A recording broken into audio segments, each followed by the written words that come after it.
let my guard down for one game. I totally kicked back, and I just couldn't see a way the Titans could win. Then I saw Tehran wasn't playing. Okay. X goes down. Waddle goes down. And then when Connor went down, I got the creepy crawlies. And then it was battling back and forth. But I still felt like, it's just a matter of time before things break open.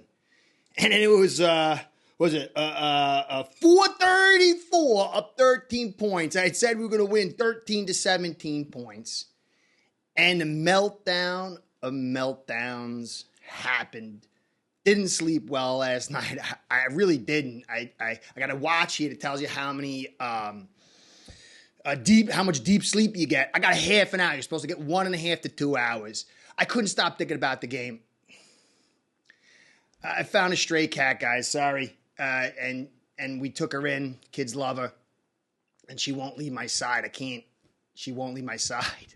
So I apologize. Anyway, she's going to have to walk around because she's just not going to leave my side anymore.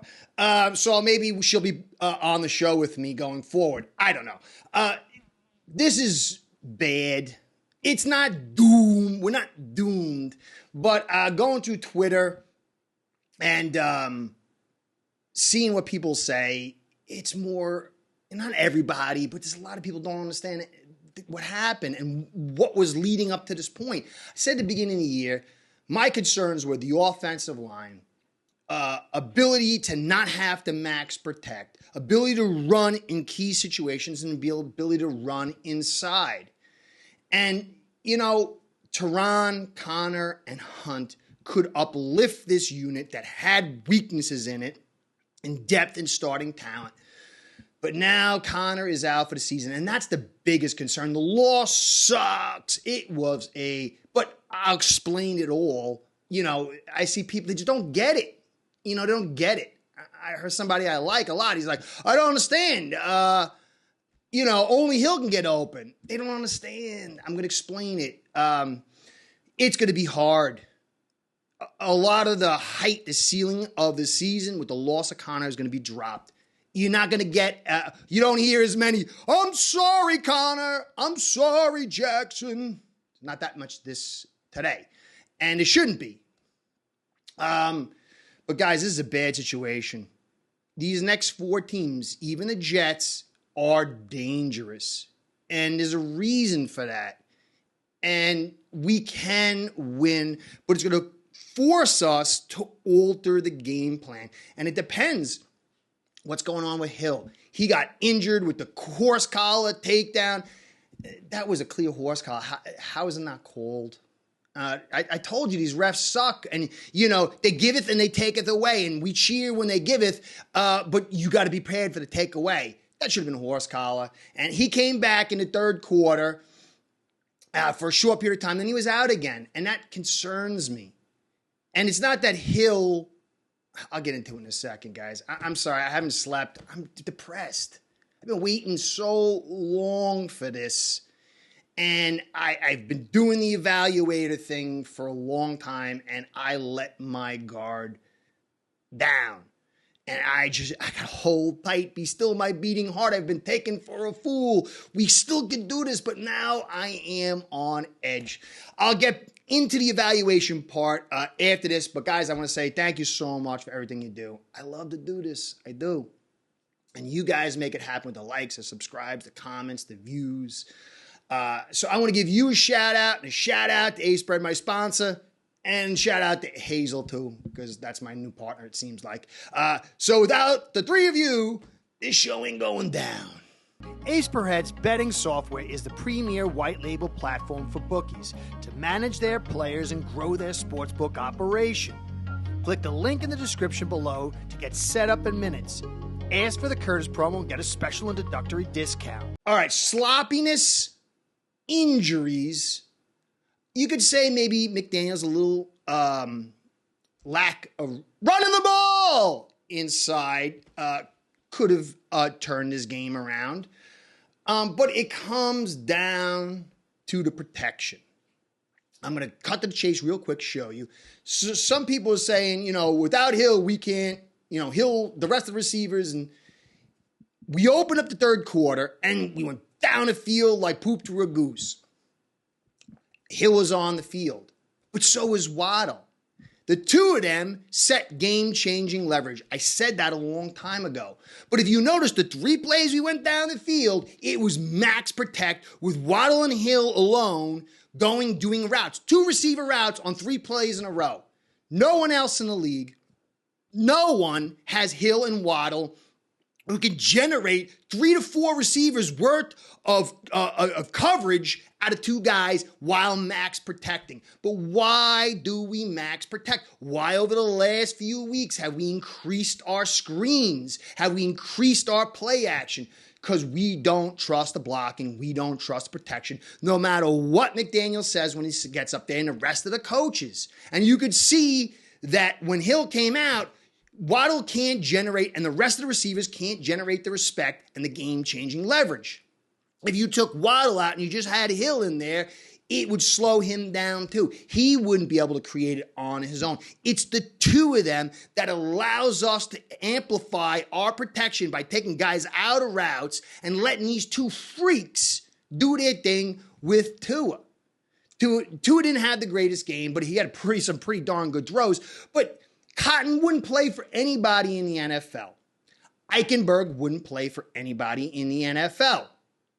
Jones would be a backup for most of the NFL. Lamb, he's really good in pass protection, but you could see he struggles with power, but the bad back amplified his weakness to power. He looked a little stiff. And then Jackson, you could see there were plays. He made some good plays.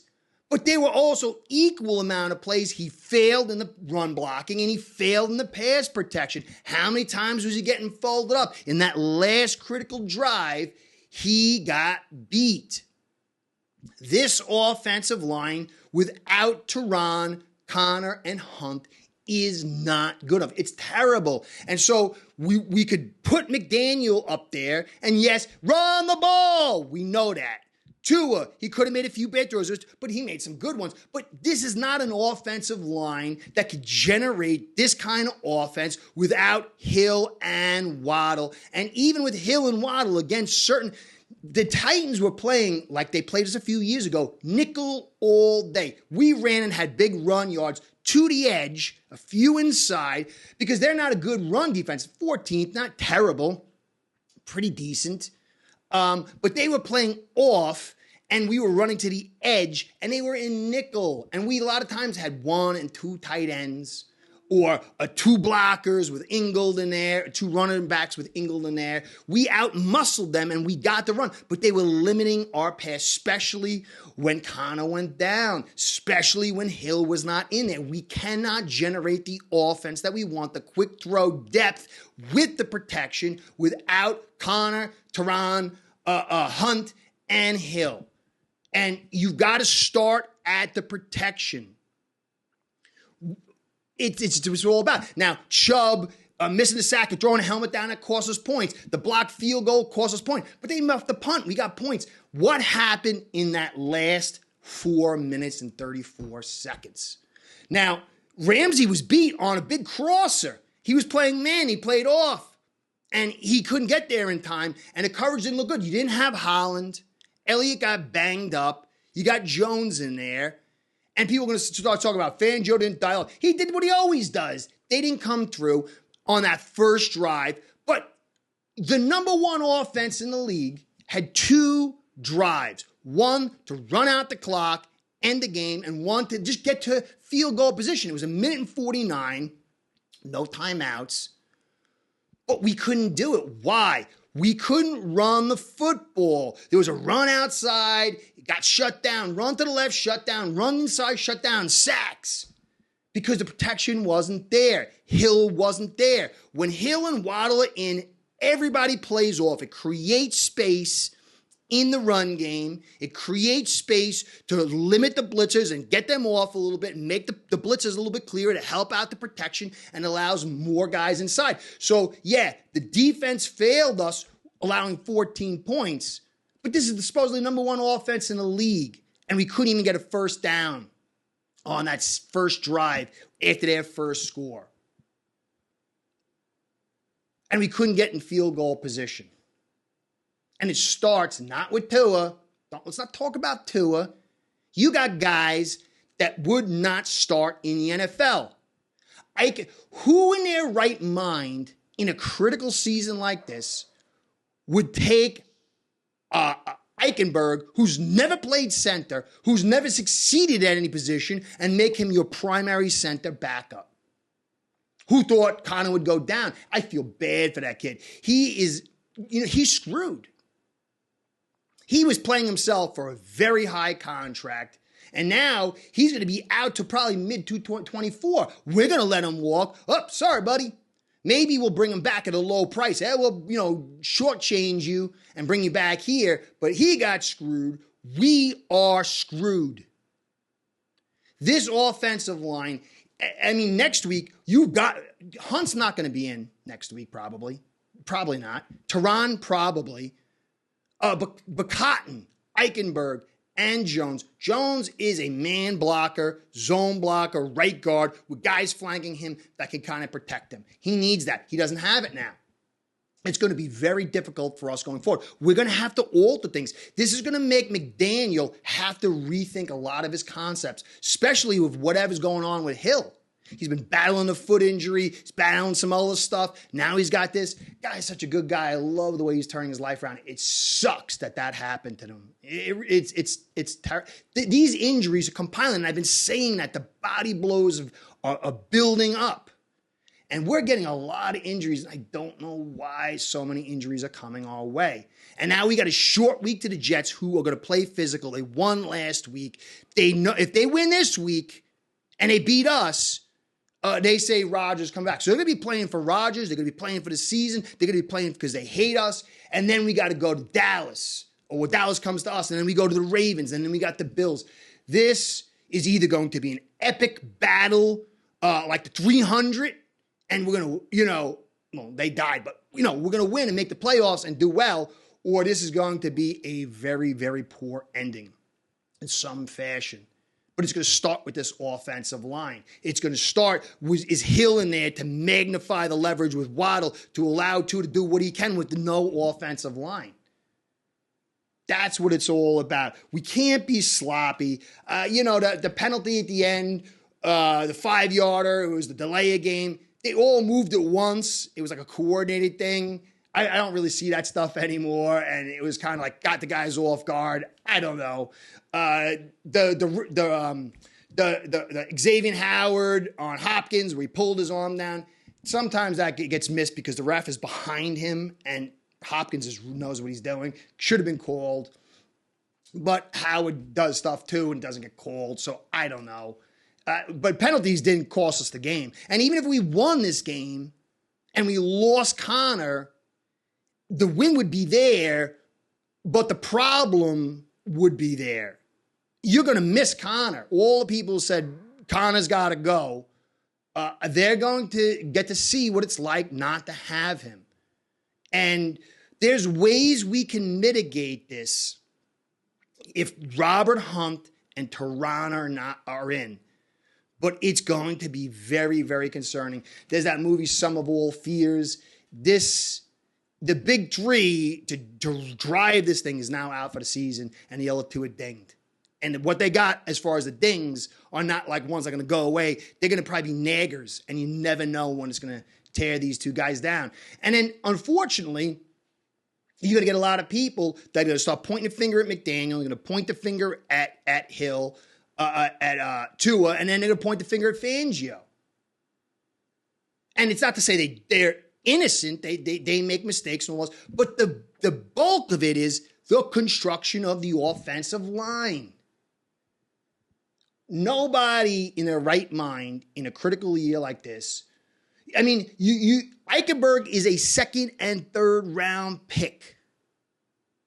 He needs to contribute far more than what he's doing. And if he's not, you need to move off him and suck it up and get a guy in here who could produce. We did not do that. So I'm sorry, Eichenberg and Jackson people. and the offensive line's awesome. Own it. I've been taking it this way now for the entire season, for the most part. And I pray that Butch Barry and this offensive line can take that step that everybody's been talking about, because it's going to be needed. I mean, do you understand where and where? I can't remember. I get two wheres on Dallas. Oh my God. And Parsons is going to do if we don't have Teron, Connor, and Hunt. It's going to be troublesome. But we can do it. There's a way. McDaniel's going to have to make adjustments. More inside zone, more play action, less depth in that vertical pass game. You're going to have to rely on the special teams. You're going to have to rely on the defense and play these kind of closer games, but you need to run more inside and find a way.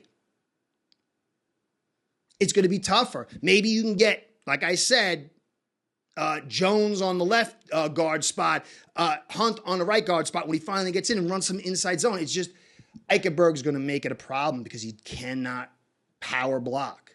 He can, shave. He can double and peel and maybe get to the second level. He can angle block when he's got the right angle. It's going to be a little tough. It's going to be very interesting. And our tight ends that I said, tight ends going to play a big part. They miss a lot of blocks.